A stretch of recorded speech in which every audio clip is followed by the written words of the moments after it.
여러분 안녕. 오늘은 부활 3편입니다. 재림 때 일어나는 부활에 대해서 말씀해 준다고 했죠? 잘 들어보세요. 그럼 출발! 우리는 부활 1편과 2편에서 죽은 자가 다시 살아난다. 영이 죽었으니까 영이 다시 살아나는구나. 부활하는 거구나. 라는 것을 배웠습니다. 재림 때도 똑같습니다. 자, 성경 데살로니가전서 4장 16절에서 17절. 주께서 호령과 천사장의 소리와 하나님의 나팔로 친히 하늘로 쫓아 강림하시리니 그리스도 안에서 죽은 자들이 먼저 일어나고. 자, 무슨 말이죠? 영적으로 다시 살아나고 부활되고. 맞나요? 그 후에 우리 살아남은 자도 저희와 함께 구름 속으로 끌어올려 공중에서 주를 영접하게 하시리니 그리하여 우리가 항상 주와 함께 있으리라. 아멘.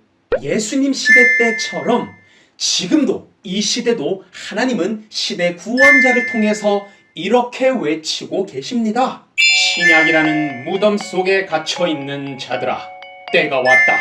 무덤에서 벗어날 때가 되었다. 그러니 내 말을 듣고 또 나 보내신 이를 믿어라. 그러면 신약이라는 사망에서 벗어나 성약이라는 생명으로 나오게 되리라. 그리고 이제는 하나님의 신부의 권세를 줄 것이다. 오, 할렐루야!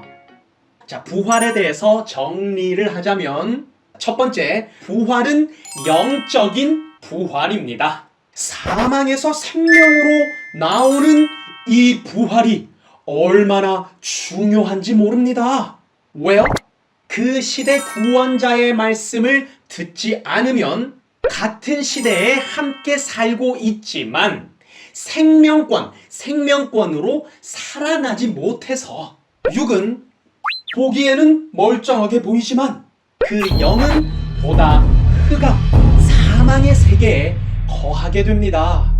이런 자들은 시대 구원자의 말씀을 듣고 그 영이 살아나야만이 비로소 생명권으로 오게 되는 것입니다. 이 부활이 육신 부활보다 수억 배 귀하고 중요합니다. 자, 생각해보세요. 죽은 시체는 살려놔도 기껏 몇십 년 살다가 다시 또 죽습니다. 그러나 사망에 처한 그 영을 살리면 영원히 살게 됩니다. 성경 요한 1서 2장 25절. 그가 우리에게 약속하신 약속이 이것이니 곧 영원한 생명이니라. 아멘. 요한복음 6장 63절. 살리는 것은 영이니 육은 무익하니라. 내가 너희에게 이른 말이 영이요 생명이니라. 아멘. 자, 두 번째, 시대성의 부활이다.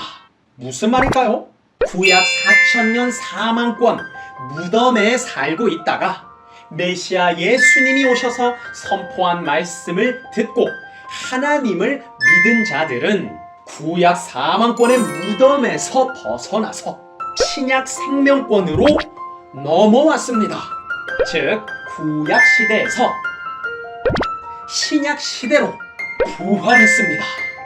그와 같이 신약 2000년 사망권에 있다가 여기서 잠깐만, 왜 신약 2000년 사망권인가? 신약은 예수님의 육신을 죽인 죄로 인해서 죄 때문에 벌을 받는 기간, 형벌 기간이기 때문입니다.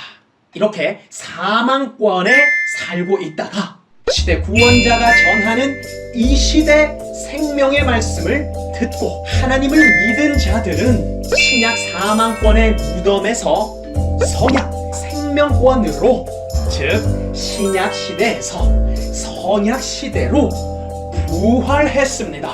알겠죠? 자, 시대성의 부활 계속 들어보세요. 구약 때는 하나님과 인간 사이의 그 관계가 주인과 종의 입장, 죄로 인해서 너무너무 멀어졌습니다. 그런데 메시아 예수님이 오시고 신약 시대가 열리면서 종에서 벗어나 그 다음 단계인 아들이 되는 권세를 얻게 되었습니다. 요한복음 1장 12절 영접하는 자, 곧 그 이름을 믿는 자들에게는 하나님의 자녀가 되는 권세를 주셨으니 하나님과의 관계가 한 단계 회복된 겁니다. 그러니 하나님께서 우리 인간을 대하시는 것도 달랐고 우리가 하나님께로부터 받는 혜택도 이전보다 더 커졌습니다. 그렇게 자녀로 2000년간 역사는 흘러왔고 성자께서는 시대 구원자를 통해서 이 땅에 다시 오셨습니다. 그리고 새 시대, 새 역사의 문을 열어주셨습니다.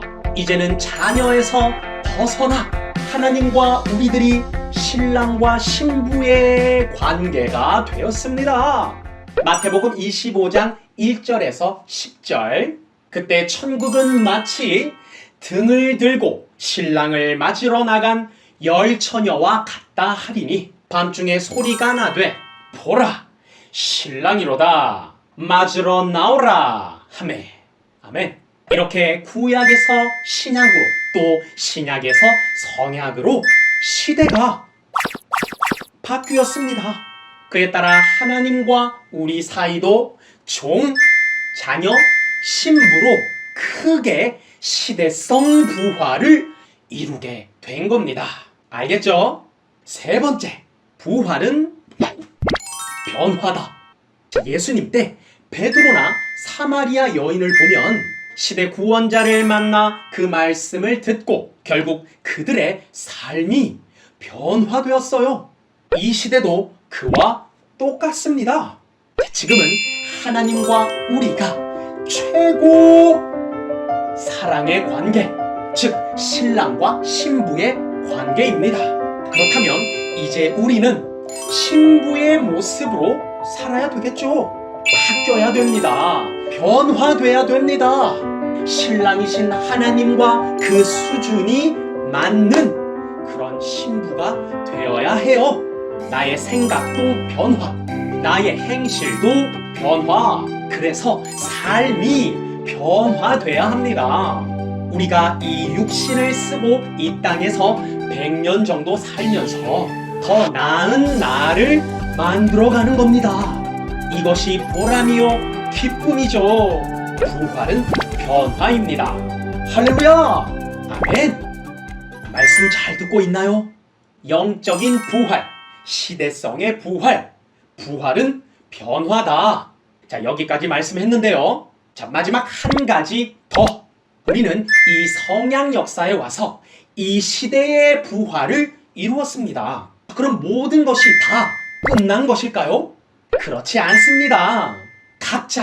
각자가 얼마나 더 행하느냐, 또 주님을 얼마나 더 사랑하느냐에 따라서 부활의 차원은 끝이 없습니다. 마태복음 22장 37절 예수께서 가라사대 내 마음을 다하고 목숨을 다하고 뜻을 다하여 주 너의 하나님을 사랑하라 하셨으니 아멘. 성약시대는 하나님과 애인, 신랑, 신부의 관계라고 했습니다. 그러니 어떻게 살아야 합니까? 마음과 생각에서 삼위와 주를 잊지 않고 사랑하며 어떤 일을 하든지 삼위와 주를 빼놓지 않고 함께 행하며 실제로 생활 속에서 사랑하며 살아야 됩니다. 부활된 자들이라면 하나님께서 원하시는 또 필요로 하시는 일을 함께 해나가는 것입니다. 이것이 곧 사랑입니다.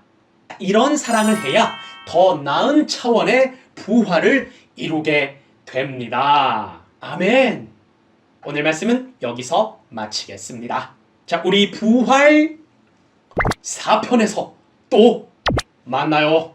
그럼 안녕.